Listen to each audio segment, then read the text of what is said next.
Hi friends, ഇന്ന് ഞാൻ എത്തിയിരിക്കുന്നത് ഒരു നേന്ത്രക്കായ കൊണ്ടുള്ള ഒരു റോസ്റ്റുമായിട്ടാണ് കേട്ടോ. നല്ല അടിപൊളി ടേസ്റ്റിലുള്ള ഒരു റോസ്റ്റാണ്. നമുക്ക് കണ്ടാൽ വിചാരിക്കും ഇത് ബീഫ് റോസ്റ്റ് ആയിരിക്കും എന്നല്ലേ, പക്ഷേ നല്ല ടേസ്റ്റി ആയിട്ടുള്ളൊരു റോസ്റ്റാണ്. അപ്പം നമുക്ക് നേന്ത്രക്കായ കിട്ടിക്കഴിഞ്ഞാൽ ഇതുപോലെ വളരെ പെട്ടെന്ന് തന്നെ തയ്യാറാക്കി എടുക്കാൻ പറ്റും കേട്ടോ.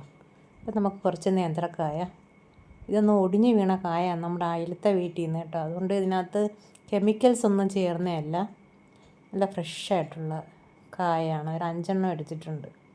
അപ്പോൾ ഇതിൻ്റെ ഞാൻ ഈ തോലൊന്നും കളയുന്നില്ല, കാരണം ഇത് കെമിക്കലൊന്നും അടിക്കാത്തതായിട്ട് നമുക്ക് നേന്ത്രക്കായയുടെ തോല് ഉപയോഗിക്കാമല്ലോ. അതുകൊണ്ട് ഇതാ നെടുകയൊന്ന് പിളർന്നിട്ട് ചെറിയ കഷ്ണങ്ങളാക്കി വെച്ചിട്ടുണ്ട് കേട്ടോ. കഴുകി നല്ല കറയെല്ലാം കളഞ്ഞെടുത്തിട്ടുണ്ട്.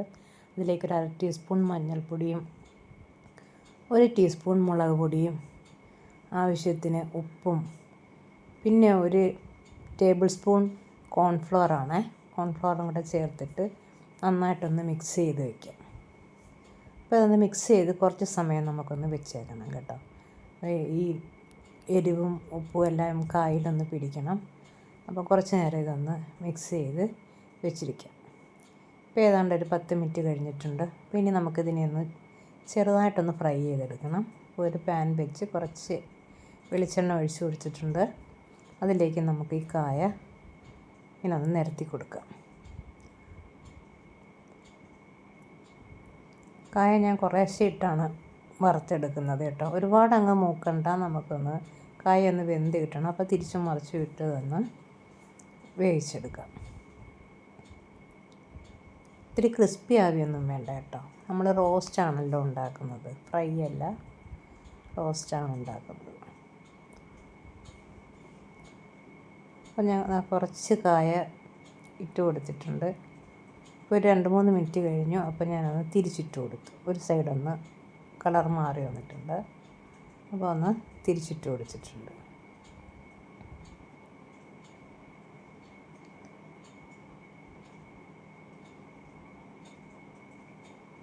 അപ്പോൾ അതെല്ലാം ഒന്ന് തിരിച്ചിട്ട് കൊടുത്തു. ഇനി അടുത്ത സൈഡും ഒന്ന് റെഡിയായി വരട്ടെ.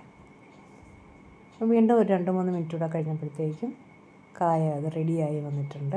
എല്ലാം ഒന്ന് കോരി മാറ്റി. കോരി മാറ്റിയതിന് ശേഷം അടുത്ത ട്രിപ്പ് നമുക്കതിലേക്ക് ഇട്ട് കൊടുക്കാം. ഞാനൊരു 2-3 പ്രാവശ്യമായിട്ടാണ് ഇത് വറുത്തെടുത്തത് കേട്ടോ. 5 കായാണ് ഉണ്ടായിരുന്നത്. കുറച്ച് വിളഞ്ഞ കാ തന്നെയാണ് കേട്ടോ, ഒരുപാട് പിഞ്ച് കായൊന്നും അല്ല, അല്പം വിളഞ്ഞ കാ തന്നെയാണ് കിട്ടിയത് കേട്ടോ. അപ്പോൾ ഇതെല്ലാം ഞാൻ വറുത്തെടുത്തിട്ടുണ്ട്. ഇനി വേറൊരു പാൻ അടുപ്പിൽ വെച്ച് കുറച്ച് വെളിച്ചെണ്ണ ഒഴിച്ച് കൊടുക്കുന്നുണ്ട്. അപ്പോൾ എണ്ണയൊന്ന് ചൂടായി വരുന്ന സമയത്ത് നമുക്കിതിലേക്ക് 1 ടീസ്പൂൺ കടുക് ഇട്ട് കൊടുക്കാം. കടുകൊന്ന് പൊട്ടി വരട്ടെ. പൊട്ടി വരുന്ന സമയത്ത് ഒരു 8-10 അല്ലി വെളുത്തുള്ളി ചതച്ചതാണ് ഇട്ട് കൊടുക്കുന്നത്. ആ വെളുത്തുള്ളി ഒന്ന് മൂത്ത് വരട്ടെ. വെളുത്തുള്ളി ഒന്ന് മൂത്ത് വരുന്ന സമയത്ത് ഒരു 10-20 ചെറിയ ഉള്ളി ചതച്ച് വെച്ചിട്ടുണ്ടായിരുന്നു, അത് ചേർത്ത് കൊടുക്കുന്നു.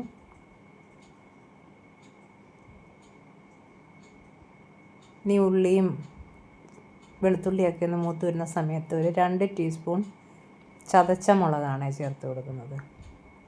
1/2 ടീസ്പൂൺ മഞ്ഞൾപ്പൊടിയും കൂടെ ചേർത്ത് കൊടുത്തിട്ടുണ്ട്. പിന്നെ ഒരു 1/2 ടീസ്പൂൺ പെരിഞ്ജീരകം പൊടിച്ചതും 1 ടീസ്പൂൺ മല്ലിപ്പൊടിയും ചേർത്ത് കൊടുക്കുന്നുണ്ട്. ഇതെല്ലാം കൂടെ നന്നായിട്ടൊന്ന് വഴറ്റി കൊടുക്കാം. ഇനി അതിലേക്ക് കുറച്ച് കറിവേപ്പില ചേർത്ത് കൊടുക്കാം. കറിവേപ്പിലയും കൂടി ഇട്ട് നന്നായിട്ടൊന്ന് മിക്സ് ചെയ്യാം. ഇനി ആവശ്യത്തിന് അരപ്പിനാവശ്യമായ ഉപ്പിട്ട് കൊടുക്കാം. നമ്മൾ കായ ഉപ്പിട്ട് വെച്ചിട്ടാണ് വറുത്തെടുത്തിരിക്കുന്നത്, അതുകൊണ്ട് ഉപ്പ് വളരെ കുറച്ച് മാത്രം ചേർത്ത് കൊടുത്താൽ മതി കേട്ടോ. ഇതെല്ലാം കൂടെ നന്നായിട്ടൊന്ന് വഴറ്റിയെടുക്കുക.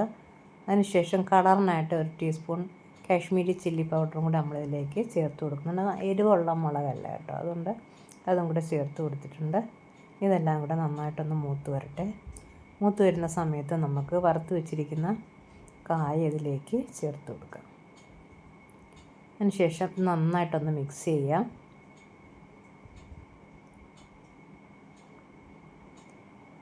മിക്സ് ചെയ്ത ശേഷം ഒരു 2 ടേബിൾ സ്പൂൺ വെള്ളം ഞാൻ തളിച്ച് കൊടുത്തിട്ടുണ്ടായിരുന്നു കേട്ടോ. അതിനുശേഷം അത് മൂടി വെച്ച് കൊടുത്തു. ഒരു 5 മിനിറ്റ് കഴിഞ്ഞപ്പോഴത്തേക്ക് നമ്മുടെ കായ റോസ്റ്റ് ഉണ്ടോ നല്ല അടിപൊളി ടേസ്റ്റിലുള്ള കായ റോസ്റ്റ് അങ്ങനെ ഇവിടെ റെഡി ആയിട്ടുണ്ട്. നമുക്കത് ചോറിൻ്റെ കൂടെയോ ചപ്പാത്തിയുടെ കൂടെയോ എന്തിൻ്റെ കൂടെ വേണമെങ്കിലും കഴിക്കാം. വളരെ ടേസ്റ്റായിരുന്നു കേട്ടോ, അടിപൊളി ടേസ്റ്റായിരുന്നു. നമ്മുടെ ബീഫ് റോസ്റ്റ് പോലും മാറി നിൽക്കും. അപ്പോൾ എല്ലാവരും ട്രൈ ചെയ്ത് നോക്കുക. ഇഷ്ടപ്പെടുന്നെങ്കിൽ ലൈക്ക് ചെയ്യുക, ഷെയർ ചെയ്യുക, കമൻറ്റ് ചെയ്യുക, ചാനൽ സബ്സ്ക്രൈബ് ചെയ്യുക, അതോടൊപ്പം തന്നെ ഹൈപ്പ് കൂടി ചെയ്യുക. Okay, thank you.